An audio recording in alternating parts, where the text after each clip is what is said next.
Let's dive right into this explainer. Today, we're looking at a fascinating paper published in the Journal of Academic Research for Humanities.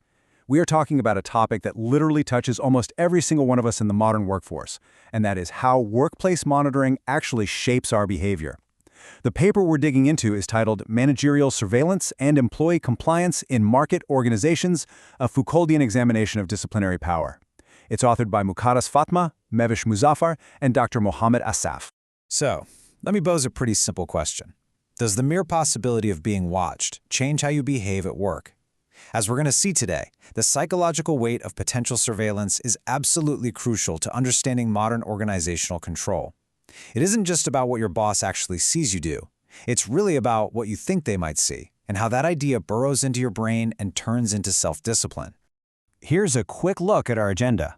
We'll hit the introduction and objectives, Foucault's theory of power, the panopticon at work, methodology and data, key findings and analysis, and finally, wrap it up with conclusion and implications. All right, jumping into Section 1, Introduction and Objectives. Why study workplace surveillance in the first place? Well, while past studies have definitely explored the ideas of power and surveillance, a lot of that research is purely theoretical and, frankly, very Western-focused. This study is a game changer because it grounds those high-level theories in cold, hard data from a developing country, specifically Pakistan. The researchers really wanted to examine how surveillance shapes compliance on the ground. They wanted to investigate how employees regulate their own behavior and actually assess how the managers themselves perceive this dynamic of disciplinary power. Moving right along to Section 2, Foucault's theory of power, rethinking control. Now, to understand this paper, you have to know that it builds heavily on the work of Michel Foucault, a hugely influential 20th century philosopher. And Foucault basically flipped the script on how we view authority. Before him, traditional power was seen as strictly top-down, like it was a tool possessed by a ruler, a government, or a CEO, and it was used to repress people. But Foucault, he argued that power isn't a physical object you can just hold in your hand. He said it's a flowing, relational force. It's super dynamic and deeply embedded in our daily routines, the way we talk to each other, our everyday relationships. It's essentially everywhere. And that leads us right to his concept of disciplinary power. Foucault argued that modern institutions, think hospitals, schools, and yes, corporate offices, they don't control people using physical force. Instead, they produce what he famously called docile bodies. Disciplinary power works best when employees internalize the authority structure.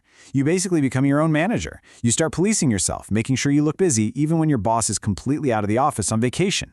It's wild when you think about it. Okay, Section 3, the panopticon at work, constant observation. To explain this, Foucault used the metaphor of the panopticon. It's this theoretical prison design where inmates could be watched at absolutely any moment by a hidden guard in a central tower. Because they never knew exactly when they were being watched, they just had to behave as if they were always being watched. Now, researchers like Brevat point out that modern digital systems have changed the physical setup of monitoring. I mean, we aren't looking at literal guards in towers anymore, right?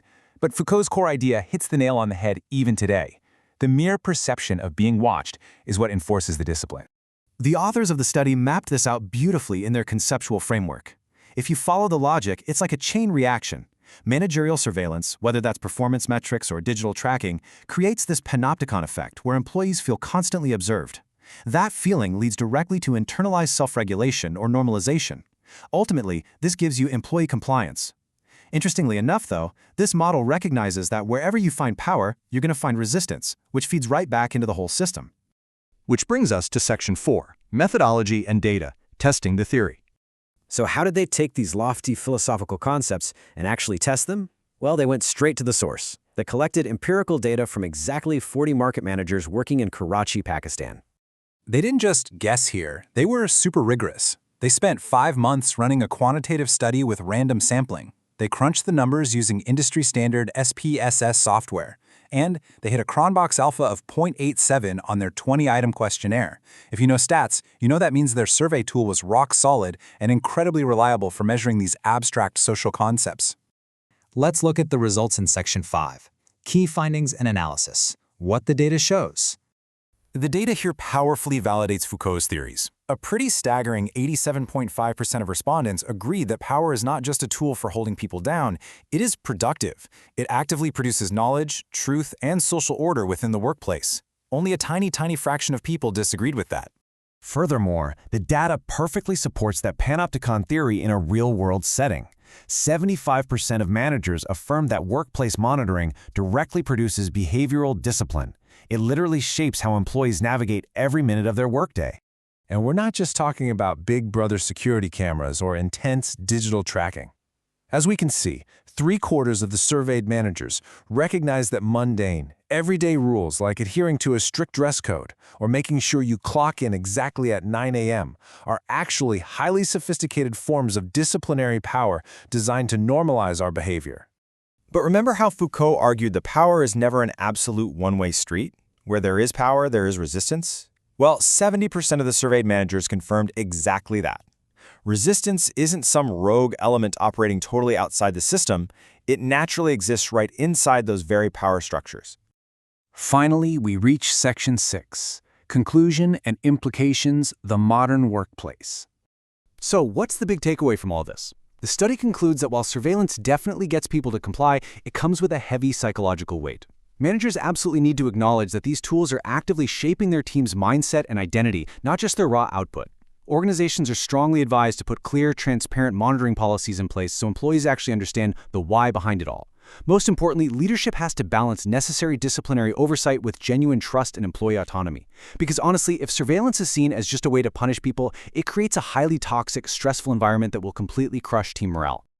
Just as a quick aside from the source material itself, the publishers over at BWO Researches International are actively inviting global manuscript submissions.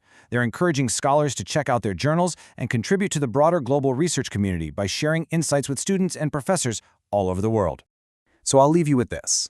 As you badge into your office or log onto your company network tomorrow morning, take a second and ask yourself, are your organization's monitoring systems actually building a culture of mutual trust and excellence, or are they just enforcing a modern-day panopticon?